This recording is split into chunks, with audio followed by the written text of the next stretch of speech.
Hello दोस्तों, कैसे हो? आपका स्वागत है तिरपान स्टडी सेंटर में। आज जो हम करने जा रहे हैं हिस्ट्री का चैप्टर अत्यंत महत्वपूर्ण है हर एक क्लास के बच्चों के लिए। खास तौर पे जो यूपीएससी एग्जाम तैयार करना चाहते हैं तो इस वीडियो का जो है फायदा उठा सकते हैं और ये काफ़ी इंपॉर्टेंट भी उनके लिए रहेगा। चलिए देखते हैं हमारा आज टॉपिक क्या है। संस्कृति। आप सोचिएगा कि संस्कृति वातावरण जो हम यहाँ पर टॉपिक कर रहे हैं आखिर किसके अंतर्गत है। तो मैं आपको साफ बता दूं कि ये जो हम संस्कृति वातावरण कर रहे हैं 18वीं शताब्दी के अंतर्गत कर रहे हैं कि 18वीं शताब्दी में संस्कृति वातावरण किस प्रकार की रही होगी और वहाँ पर कौन चीज़ों का जो है महत्व था और किस चीज़ों पे जो लोगों का जो है अधिक फोकस हुआ करती थी। तो ये सब 18वीं शताब्दी के अंतर्गत है कि 18वीं शताब्दी में वातावरण किस प्रकार का बना हुआ था। तो ये काफ़ी महत्वपूर्ण बात रखता है। अगर सामान्य तक देखा जाए कि संस्कृति वातावरण क्या था तो सामान्य तौर पर यह माना गया है कि 18वीं शताब्दी में जो है भौतिक जीवन में सामान्य पतन हुआ था, यानी भौतिक जीवन में बहुत से जो यहाँ पर जो है पतन देखने को मिला इसमें 18वीं शताब्दी में। और इस समय का संस्कृति जीवन भी छिन्न भिन्न हो गया था, यानी संस्कृति जीवन जो है लोगों का बिल्कुल ही तहस नहस हो गया था। हालांकि 8वीं शताब्दी के इस चित्रण के कुछ ही औचित्य है, यानी कुछ ही बातें इसमें सच्चाई दिखती है, सभी बात सच्चाई के योग्य नहीं है। लेकिन दिल्ली जिसकी आर्थिक व्यवस्था जो डवाडोल हुई थी में भी उस समय जो है महान कवि, दार्शनिक तथा विचारक भी हुए। शाह वलीउल्लाह से लेकर मीर तक यानी सबके सब जो थे 18वीं शताब्दी के अंतर्गत ही जो है अपना जीवन यापन किए थे। कहते जो क्षेत्रीय राजा दरबारों का महत्व बढ़ा उन्होंने जो है समृद्धि संस्कृति, चाहे वह संगीत हो या कला या साहित्य हो, को संरक्षण देने के प्रति अपनी रुचि भी जताई गई। यह हमें विभिन्न केंद्रों पर अलग अलग शैलियों में प्राप्त होती है, यानी देखा जाए तो ये अलग अलग केंद्रों पे अलग अलग शैलियों में जो है अपना अस्तित्व बनाए रखे हैं। अवध से जो है बीकानेर तक तथा लाहौर से तंजौर तक कोई भी व्यक्ति संस्कृति के अस्तित्व के दरबारी परंपराओं को देख सकता है। यानी देखा जाए चाहे कहते हैं चाहे बीकानेर हो चाहे लाहौर हो से तंजौर तक, कहते हैं इसकी जो है संस्कृति की अस्तित्व को जो है आप बेखूबी जो है देख सकते हो। संस्कृति परंपराओं के संगम का सर्वाधिक उत्कृष्ट उदाहरण मराठा शासित तंजौर था, जहां तमिल, तेलुगु संस्कृति तथा मराठी भाषा में साहित्यिक रचना हुई, जबकि कुछ मराठा शासकों ने प्रत्यक्ष भूमिका भी निभाई इसके अंतर्गत। और इसी प्रकार जो 18वीं शताब्दी में ही तंजौर में संगीत का विकास भी हुआ, जिसे आज भारतीय शास्त्रीय संगीत की कर्नाटक परंपरा बोलती हैं। यानी देखा जाए तो 18वीं शताब्दी में तंजौर में संगीत का विकास हुआ जिसे आज भारतीय शास्त्रीय संगीत का कर्नाटक परंपरा बोलते हैं।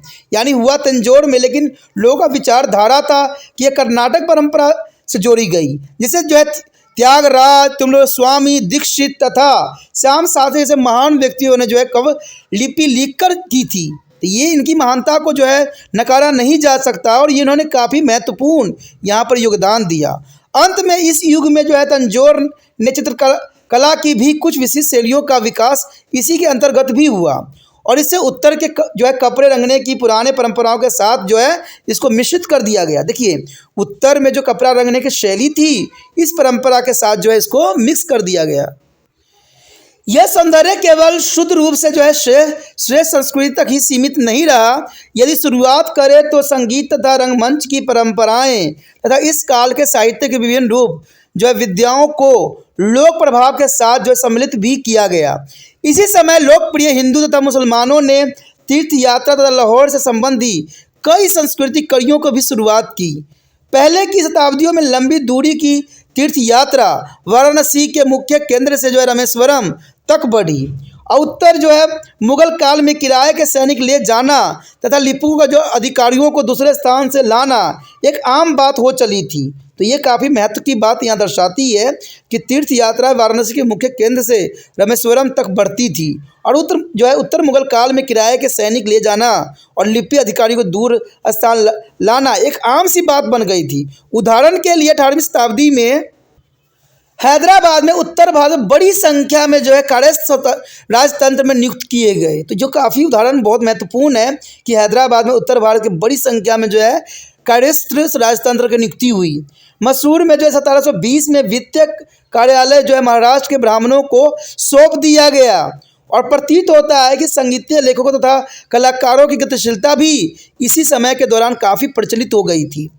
कहते जब भी कोई नई राजनीतिक शक्ति उभरती थी वह जो है प्रतिभाओं और आकर्षित किया करती थी। तो जनरल सी बात है, देखा जाए तो उस समय बहुत से प्रतिभाएं जो है आकर्षित का केंद्र बना और राजनीतिक शक्ति भी उस समय उभर रही, जो काफ़ी महत्वपूर्ण था। तो इनकी महत्वता को जो है ठुकराया नहीं जा सकता है। उदाहरण के लिए लाहौर के महाराजा रणजीत सिंह, यानी देखा जाए तो लाहौर के महाराणा रणजीत सिंह जो थे, पूरे पंजाब के सूबे को जीत के उन्होंने जो है अपनी महानता का परिचय दिया था। लेकिन उनके जो है वंशकों द्वारा जो है उनकी सल्तनत को जो है संभालना स्वाभाविक बात नहीं रह गई थी। उच्च श्रेणी का ईरानी साहित्य विकास हुआ। देखा जाए तो इस समय जो था उच्च श्रेणी का ईरानी जो है साहित्य विकास हुआ, किंतु पंजाबी भाषा की कीमत पर नहीं, यानी पंजाबी भाषा की कीमत पर नहीं हुई, ठीक है। लेकिन उच्च श्रेणी का साहित्य जरूर विकास हुआ, लेकिन कोई और भाषा में। इसी समय जो है स्थापित तथा चित्रकला में भी नए विकास देखने को मिलता है। कि सुदूर उत्तर में कांगड़ा में चित्रकला की एक नई शैली का जन्म हुआ, जो मुख्यतः वैष्णव विषय वस्तु पर जुड़ी हुई थी, यानी वैष्णव से जुड़ी हुई जो है नई चित्रकला की जो है विकास हुआ। संस्कृति, माहौल, प्रभावों तथा आदर का ही परिणाम था। और मुख्य धर्मों में मराठे ने अजमेर में शेख जिजुद्दीन चिश्ती की दरगाहों को संभाल रखा था, यानी इन्होंने जो है अजमेर में देखा जाए तो मराठों ने जो है शेख जो है मुईनुद्दीन चिश्ती की जो दरगाहों को संभाल के रखा था। वहीं तंजौर के राजा ने नागपुर के शेख सऊद हमीद की दरगाह को आर्थिक सहायता भी दी थी। तो इस समय देखा था जाए तो राजा का भी महत्व कम नहीं था, वो हर चीज़ों को जो है आगे बढ़ाने में अपना महत्वपूर्ण योगदान दिया करते थे। कहते मसूर में टिप्पू सुल्तान ने जो है श्री गरी मंदिर के वित्तीय मदद भी की तथा मुसलमान बड़े ही प्रसन्नतापूर्वक हिंदुओं के त्योहारों में भाग लेते थे। अब देखिए कितना महत्वपूर्ण बात आता है कि मुसलमान बड़े ही प्रसन्नतापूर्वक हिंदुओं के त्यौहार में भाग लेते थे, यानी वो सभी एक हो रखे थे। उसी प्रकार जिस प्रकार हिंदू जो है उत्साहपूर्वक मुहर्रम का हिस्सा बनते थे, यानी हिंदू मुस्लिम में जो था जातियों की भेद इतनी नहीं थी, एक दूसरे के त्योहारों में जो है रहना, जीवन यापन करना, मनाना, प्रसन्नतापूर्वक रहना दोनों धर्मों के लिए महत्वपूर्ण बात थी। वास्तव में आचार्य है कि आज जिस भारत की जो है परंपरावादी सभ्यता कहा जाता है, वह उस काल की तथा उत्तरवर्ती शताब्दी की ही देन है। यानी जो हम आज संस्कृतियों का प्रयोग कर रहे हैं, आखिर देखा जाए तो वो सारे के सारे 18वीं शताब्दी की ही देन है, जो कि काफ़ी अपनी महत्ता को दर्शाती है।